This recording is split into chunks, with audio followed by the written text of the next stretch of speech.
여러분 안녕하십니까? 성경 속에 있는 진리를 탐구해보는 기독교 강요 시간입니다.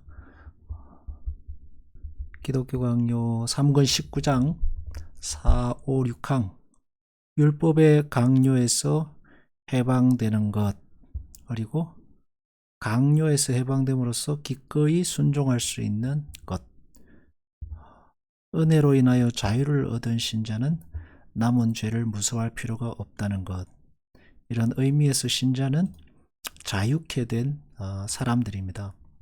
율법의 강요에서, 속박에서, 저주와 심판에서 자유케 된 사람들이고, 기꺼이 순종할 수 있는 그런 자유를 거기서부터 획득한 사람들이고, 남아있는 죄를 무서워할 필요가 없는 양심의 자유를 가진 사람들이 신자들입니다. 하나님께서 왜 우리를 이렇게 그리스도 안에서 율법의 강요, 또 율법의 속박, 그리고 양심의 자유, 이런 것들을 우리에게 그리스도 안에서 주셨는가를 생각해 보면 사랑하는 사람 되게 하기 위해서입니다. 하나님을 사랑하는 사람. 신명기에서 밝히고 있는 너희는 마음과 뜻과 정성과 힘과 목숨을 다해 하나님을 사랑하라 하셨는데, 그것이 하나님께서 우리를 부르신 목적이고 그리스도 안에서 우리를 택하신 이유이기도 합니다. 근데 사실 하나님을 사랑한다는 것이 쉽게 되는 문제는 아닙니다. 그것은 그리스도인이 그리스도 안에서 신자가 되고 태어나고 사랑을 받고 자라 고난을 받고 시험을 견디면서 오랜 시간과 과정을 거쳐서 이루어지는 하나의 어떤 신앙의 과정이라고 할 수 있겠습니다. 그 자녀들이 처음 태어나고 하면 이제 부모님을 사랑한다라고 말하죠. 나는 엄마밖에 없어. 나는 엄마를 사랑해, 아빠를 사랑해 하는데, 맞는 말이지만 그 사랑은 자기 필요에 의한 사랑이고 성숙한 사랑은 아닙니다. 나중에 이제 초등학교를 들어가고 사춘기를 지나면 이제 부모의 훈육을 받죠. 징계를 받습니다. 그러면 사랑보다는 미움이 더 커지고, 내가 왜 이 집에 살아야 하고 여기에 태어났나 하는 반발감이 생깁니다. 그러다가 결국은 이제 나이가 들면 독립하게 되는데, 그리고 다시 사회생활을 하고 이제 나이가 들면 세상의 풍파를 지나면서 부모의 마음을 조금씩 이해하게 됩니다. 이심전심이라고 할까요? 참 엄마가 나를 키우느라고 고생을 많이 하셨겠다. 이렇게 힘든 세상을 살면서 나까지 키우셨네 하는 생각을 하게 되면, 그때부터 이제 부모를 마음에서 우러나는 사랑을 하는 존재가 됩니다. 이심전심이 돼야, 내가 부모의 마음을 대봐야 이제 부모를 사랑할 수 있는 그런 존재가 되는 거죠. 하나님께서 우리에게 요구하시는 사랑이라는 것은 그래서 굉장한 시간이 필요한 것이고, 오랜 시간 세상의 풍파와 고난을 지나면서 하나님 안에서 살아가다 보면, 하나님이 참 힘드셨겠다. 하나님도 많이 참으셨겠다.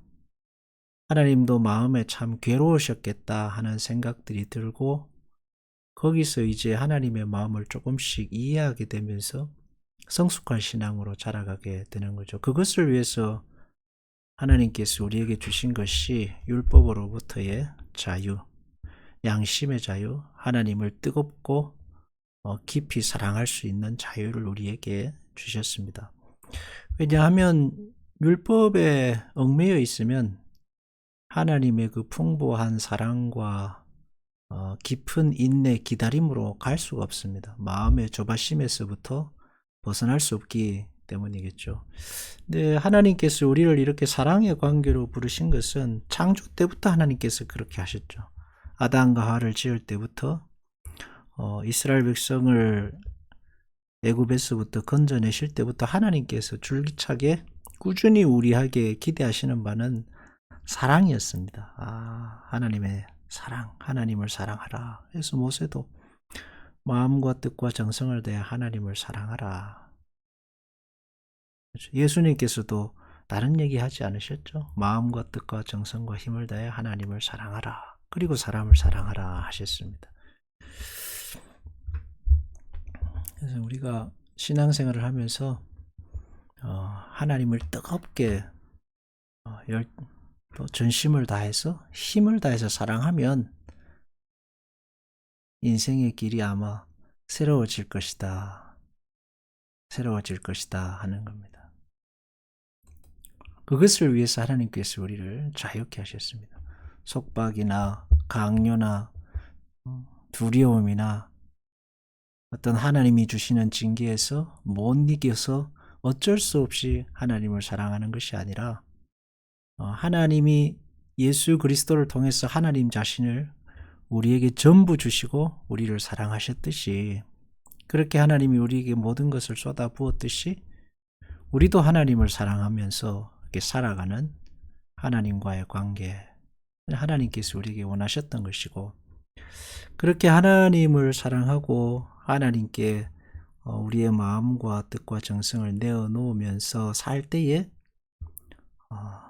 사람을 사랑하고 그 안에서 이제 우리가 하나님의 마음을 이해하고 성숙한 신자가 되는 것이죠. 그리고 거기에서 복된 하나님이 주시는 열매들을 누리게 되는 것, 신앙생활입니다.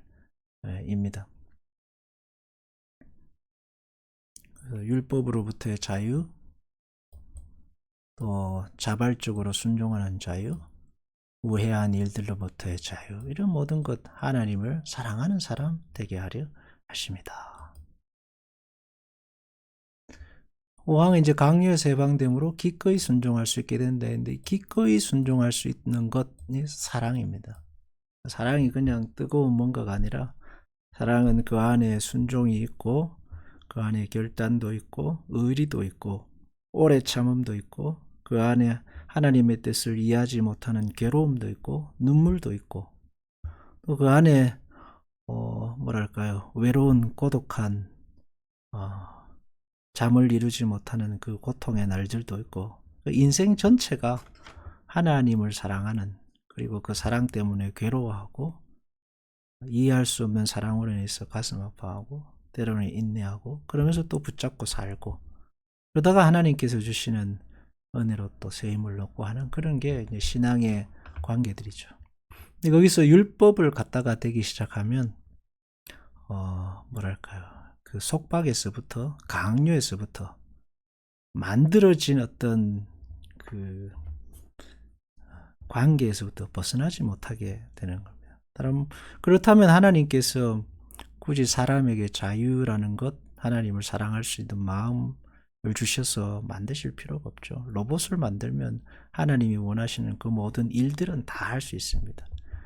일들이라는 것은 그래서 중요한 게 아니고 우리가 하나님을 사랑하고 사는 게 굉장히 중요한 신앙의 하나의 주제가 되겠습니다.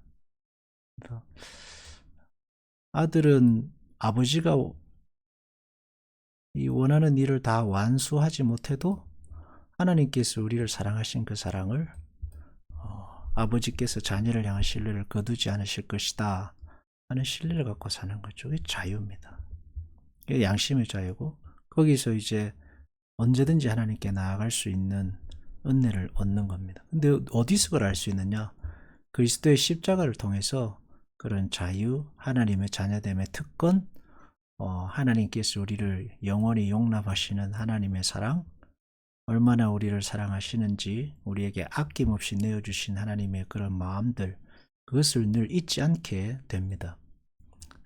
우리가 율법을 생각하면 두려움과 양심의 가책에서 벗어날 수 없습니다. 그러나 우리를 저주와 속박에서 자유로운 존재가 되게 하셨죠. 그리스도의 십자가 안에서 그렇게 하셨습니다. 그래서 늘 그리스도의 십자가를 묵상하고 살아야 될 이유는 우리가 하나님의 자녀됨을 잊지 않도록 하시는 하나님의 은혜의 방편입니다. 6항은 이제 은혜로 인하여서 자유를 얻은 신자들은 남은 죄를 무서워할 필요가 없다. 다른 말로 하면 양심의 가책이나 죄의 속박 때문에 하나님을 사랑하는 일에서 뒤로 물러나서는 안 된다 하는 이야기입니다. 너희 지체를 불의의 병기로 저에게 드리지 말고 다시 산자같이 하나님께 드리고 의의 병기로 하나님께 드리라 하는 이 모든 말, 하나님의 사랑받는 자녀로 살아라.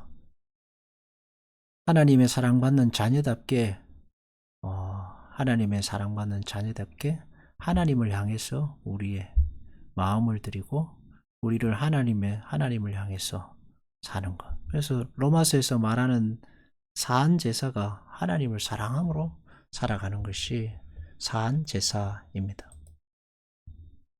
하나님의 자녀됨의 의식을 늘 가슴속에 품고 살아야 되겠죠. 예수님이 우리를 위해서 십자가에 죽으신 이유가 무엇이겠습니까? 성령님을 주시고 우리를 하나님의 자녀라 하시고 내가 너희를 영원히 떠나지 않는다 말씀하시는 그 모든 이유는 어떤 일, 어떤 능력 혹은 어떤 목표를 먼저 두신 것이 아니라 하나님, 우리가 그리스도 안에서 하나님의 자녀가 되었기 때문에 그 하나님의 자녀된 관계에서 주님의 말씀이 우리에게 오는 거죠. 내가 너희를 떠나지 않는다. 나는 너희의 선한 목자다. 내가 너희와 영원히 함께할 것이다. 나는 너희와 하나 되기를 원한다. 이런 것이 하나님을 향한 우리의 사랑이고 하나님이 우리를 자녀로 대하신다는 말씀입니다.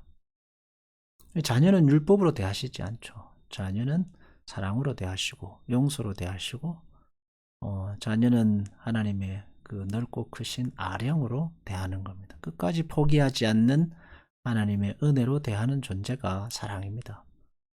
세상의 그 무엇으로도 끊을 수 없는 하나님의 관계, 하나님과의 관계, 자녀이기 때문이죠. 자녀이기 때문입니다. 그것을 생각해 보면 하나님의 사랑이 얼마나 크고 놀라운가 하는 것을 알 수 있게 됩니다. 죄가 건절됐든지 자기 안에 가고 있다는 것은 깨닫지 못하지만 그렇다고 해서 남아있는 죄를 노여워하신다든지 두려워하거나 낙심할 필요가 없다. 우리가 잘못을 해도 저녁이 되면 다시 집으로 들어가고 방에서 자고 아침에 일어나면 다시 밥을 먹고 또 하루를 열심히 살고 하는 것, 그 가정이고 부모와 자녀의 관계입니다. 마찬가지로 우리가 비록 아직도 해결하지 못한 죄 가운데 있고 양심의 가책이 있겠지만 그러나 내가 하나님의 자녀라는 그런 확고한 믿음으로서 그리스도의 십자가 안에서 늘 하나님을 사랑하고 하나님이 주시는 세임을 얻어서 지혜로 이 땅을 살아가고 이 땅에서 하나님의 사랑을 나타내고 하는 것, 그 신자의 삶입니다. 그래서 율법이 우리를 늘 위협하죠. 그러나 율법을 통해서도 하나님의 사랑이 하나님이 나를 그 율법의 저주에서 끊으시고 사랑하시기에 그리스도를 보내셨고 지금도 나를 사랑하신다 하는 마음을 가지고 이 땅을 담대하게 살아간다면 그리고 모든 일을 하나님 사랑하는 일을 위해서 한 평생을 한번 살아본다면 삶이 결코 헛되지 않을 것이고 하나님의 크신 은혜가 넘치게 될 것입니다. 다윗이 한 가장 큰 일은 하나님을 사랑하는 일이었죠. 골리앗 앞에 설 때도 도망을 다닐 때도 왕이 되었을 때도 어쨌든 하나님을 사랑하기 위해 애썼던 사람이 다윗이었습니다. 그런 점에서 하나님은 다윗을 가장 또 흡족해 하시기도 하셨습니다. 그래서 우리가 능력이나 재능이나 큰 일로서가 아니라 하나님을 사랑하는 일에 우리의 마음을 우리의 인생을 거기에 드린다면 예수님께서 우리를 위해 십자가 지신 그 십자가의 죽음이 헛되지 않을 것이라 믿습니다. 기도하겠습니다. 하나님 아버지, 주께서 우리를 사랑하시기 위해 피 흘리시고 또 부활하신 그 은혜를 늘 기억합니다. 이 땅을 살아가는 동안 많은 것이 있겠지만 하나님을 마음과 뜻과 정성과 목숨을 다해 사랑하기 원합니다. 그것을 통해서 모든 인생의 문제를 해결하고 그것을 통해서 내가 이 땅에 태어난 이유를 발견하고 하나님을 사랑으로 이 한평생을 살아 주님과 누리는 복된 관계가 되게 하소서. 예수님 이름으로 기도합니다. 아멘.